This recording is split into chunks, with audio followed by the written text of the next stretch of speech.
সুদেবের মৃত্যুর পর লাজু যখন তার শ্বশুরবাড়ির গ্রামে ফিরে যায় তখন তার শ্বশুরবাড়ির সব গ্রামবাসীরা মিলে লাজুকে মারতে আসে। অনুভব কি পারবে তাদের হাত থেকে লাজুকে বাঁচাতে? পুরোটা জানতে ভিডিওটিতে লাইক দিয়ে চ্যানেলটা সাবস্ক্রাইব করে দেখতে থাকুন।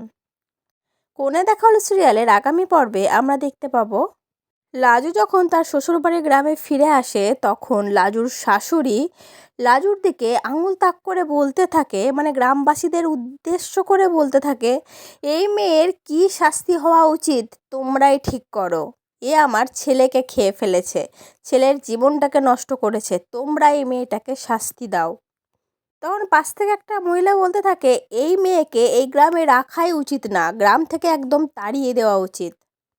পাশ থেকে একজন লোক বলে ওঠে, ওকে আমরা গ্রামবাসীরা সবাই মিলে মেরে গ্রাম ছাড়া করব।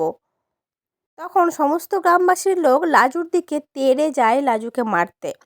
তখন অনুভব নিজের হাতটা বাড়িয়ে দিয়ে লাজুকে বাঁচানোর চেষ্টা করে।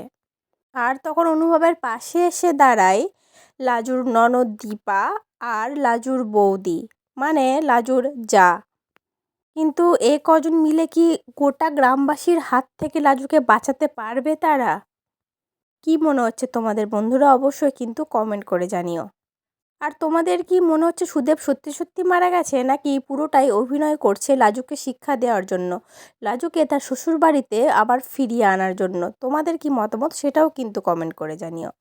আর আজকের পর্বটা কেমন লাগলো সেটাও জানিও। পরবর্তী আপডেট নিয়ে তাড়াতাড়ি আসছি, সঙ্গে থেকো, সাথে থেকো, চ্যানেলটা সাবস্ক্রাইব করে দিও। ধন্যবাদ।